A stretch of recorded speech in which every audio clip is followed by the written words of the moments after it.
Қайырлы күн, құрметті әріптестер.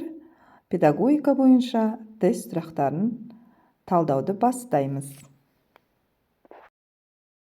Құрметті әріптестер, бүгінгі сабағымыз қара жәшік ішіндегі жұмыс тақырыбында болмақ. Жалпы қара жәшік ішіндегі жұмыс деп келеді. Осы жерде қайсы вариант қара жәшік ішіндегі жұмыс болып саналады? Яғни қарамен жазылған оқушымен бірге критерийлерді талдау дейді. Осы сұрақты осылай жатайтын болсақ, әрине тағы да басқа варианттар келген кезде біз шатасып кетуіміз мүмкін. Сондықтан да алдымен осы сұраққа жауап бермес үшін қара жәшік ішіндегі жұмысқа кішкене болса да тоқталып өтсек. Құрметті әріптестер, бізде көбінесе қара жәшік ішіндегі жұмыс деген сұраққа байланысты осы тест жұмыстары бізде осы жерде түрленіп келе береді. Алдымен осы қара жәшік ішіндегі жұмысты білу үшін біз әрине осы жерде қара жәшікте қандай тапсырмалар орын алады, қандай міндеттер қойылады деген сияқты. Бұл қара жәшік деген бағалау кезіндегі, яғни кері байланыс кезіндегі дұрыс кері байланысты қалыптастыру. Кері байланысты, мысалы, тапсырманы орындады, бала тапсырманы орындап болған екен. Егер де біз дұрыс кері байланыс қалыптастыратын болсақ, яғни біз дұрыс бағалай аламыз, қалыптастырушы бағалауды дұрыс қоя аламыз. Егер де осы қалыптастырушы бағалау кезінде бала дұрыс оқитын болса, өз қателерін таба білетін болса, онда жиынтық бағалау кезінде де оқушы міндетті түрде сабақты жақсы түсінеді, игереді, білімді жақсы игереді. Сол үшін қара жәшік ішіндегі, жалпы қара жәшік ішіндегі жұмыс кезінде мысалы кері байланыс береді. Бұл дұрыс. Бірінші сұрақты тиімді қою керек. Тапсырманы берген кезде енді бағалау кезінде, кері байланыс кезінде оқушылармен бірге критерийлерді дұрыс талдау керек.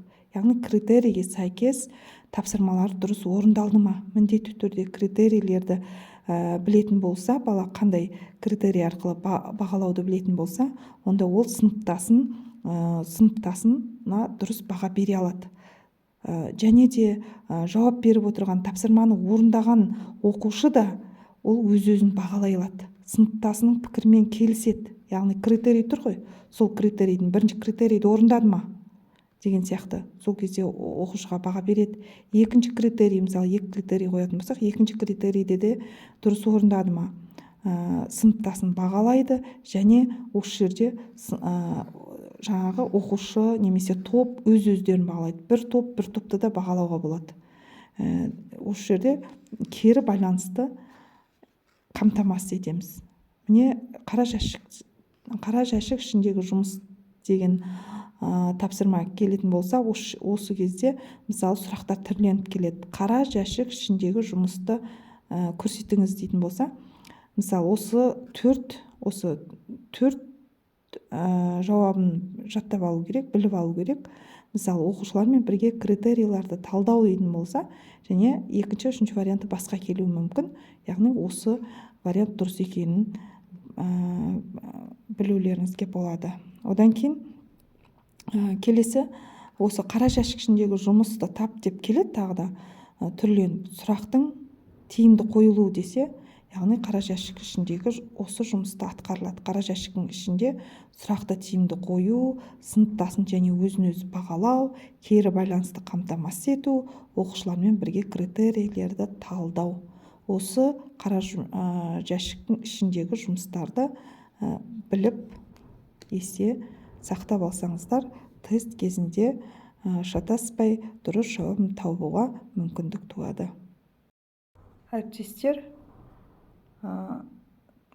енді бүгін жаңа қара жәшік ішіндегі 4 жұмысты білдік қой. Осыған байланысты тест сұрақтары. Жауап беріп көріңіздер.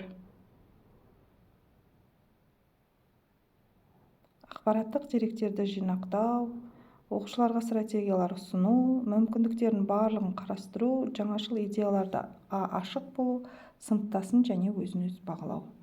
Осы варианттардың ішінде қара жәшік ішіндегі жұмыс бар ма, орындалатын жұмыс бар ма, соны анықтап көріңіздер. Дұрыс айтасыздар. Дұрыс тапты деп есептеймін сіздерді. Ол сыныптасын және өзін-өзі бағалау.